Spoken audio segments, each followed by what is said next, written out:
Hi, I'm Gill Townend, and I'm delighted to be speaking to you about communication research, and especially the Rett Syndrome Communication Guidelines, a project that has been and continues to be very close to my heart. Now, we've already had some great speakers, and we have more to come. And one thing that I think is apparent from everything that has been said is how everything is so closely connected in Rett syndrome.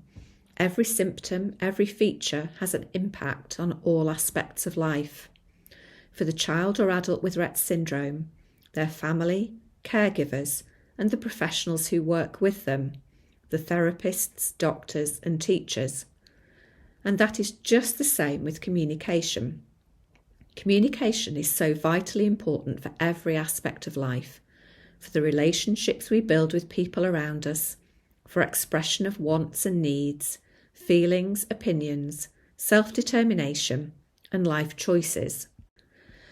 And that is why a team came together in 2016 with funding from rettsyndrome.org, now the International Rett Syndrome Foundation, in a project to develop the Rett Syndrome Communication Guidelines, an international set of guidelines for the assessment, intervention, and long-term management of communication that parents and caregivers and the whole team around someone with Rett syndrome could learn from and use to provide a basic standard of care and provision, regardless of where in the world they are. This project took a threefold approach, reviewing the research and published literature around communication and Rett syndrome, conducting surveys of parents and speech and language therapists to ask about their experiences, needs and priorities, and working with an expert panel to produce the final set of guidelines. In total, 650 people from 43 countries contributed to the project in 16 languages. And the first set of English language guidelines were published in 2020. Here you can see the 8 sections that the guidelines fall into: guiding principles, professional practice, features of Rett syndrome and coexisting conditions, strategies to optimise engagement, assessment, AAC assessment, assessment of AAC system and device, and intervention. So let's take a very brief look at what some of these sections include.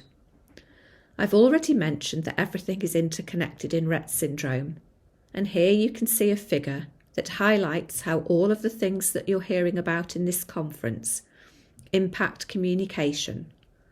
For example, altered muscle tone and movement difficulties, breathing and respiratory problems, impaired sleep, gastrointestinal issues. This figure is taken from section 3 of the guidelines, and there we talk about each of these things and how they can affect communication. And that's something that it's important for everyone to know. In the following section, section 4, we talk about some of the things you can do to help alleviate the impact of these features on communication. And we also talk about important things that communication partners can do to support communication in any situation. And by communication partners, we really mean anyone who interacts with, communicates with, someone with Rett syndrome. Here are some examples.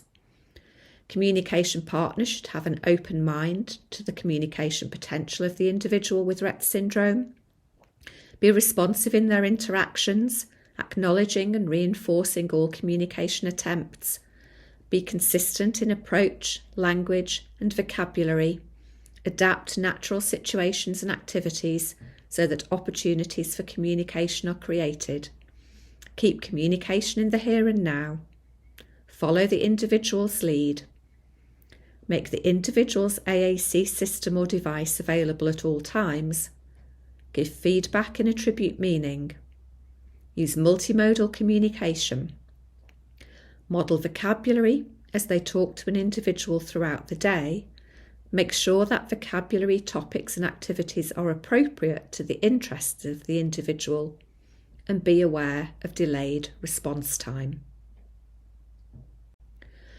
And if you would like to know more about some very current research in the area of responsive communication partner strategies, then I would recommend you look at these two recent publications from our very own Helena Wandin, whose talk follows on from mine.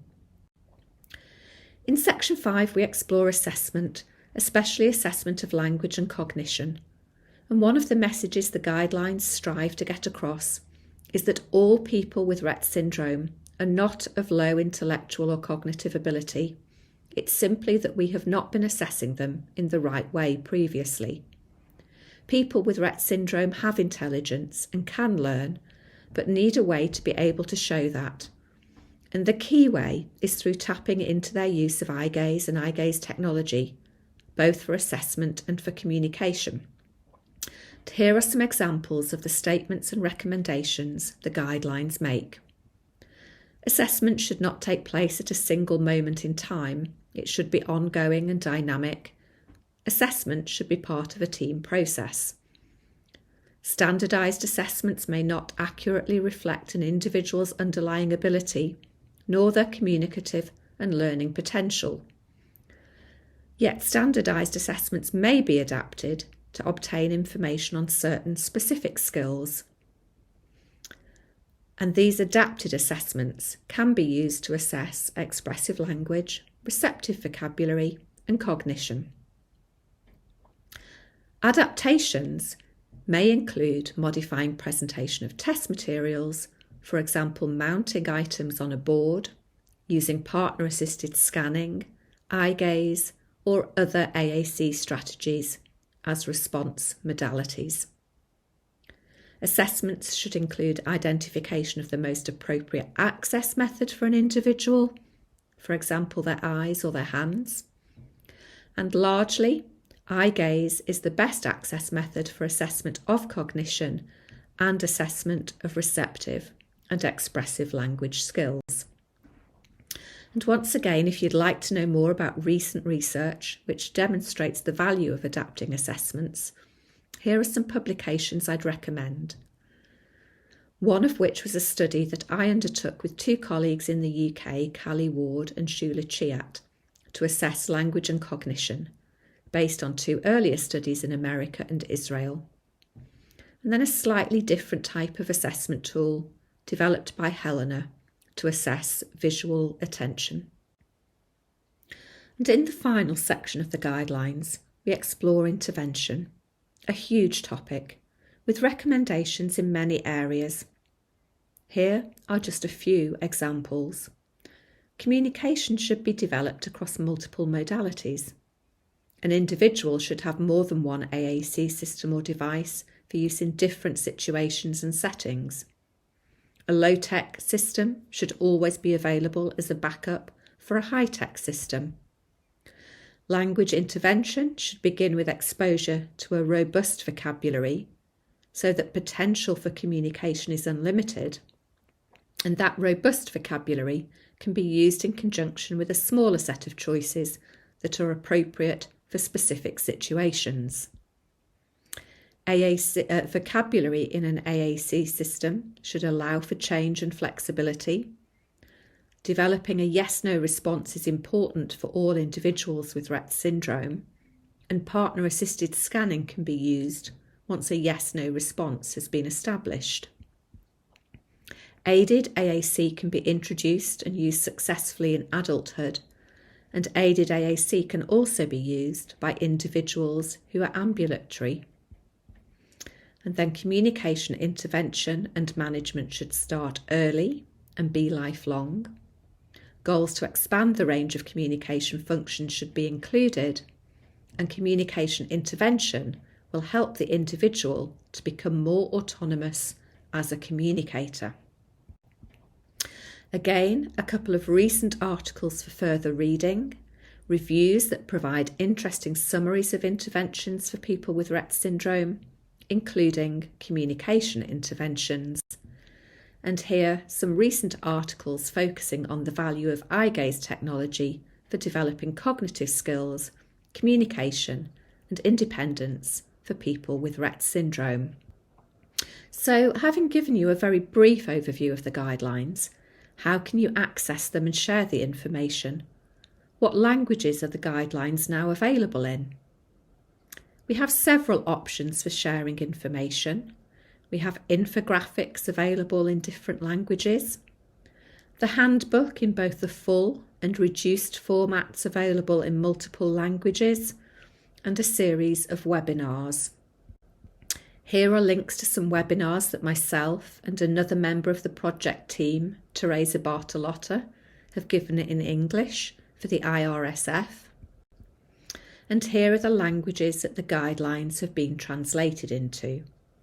First, American English, British English, Brazilian Portuguese, Spanish, Swedish, Russian, Polish, a shortened version available in German, and soon to be published Dutch, Turkish, French, and Chinese.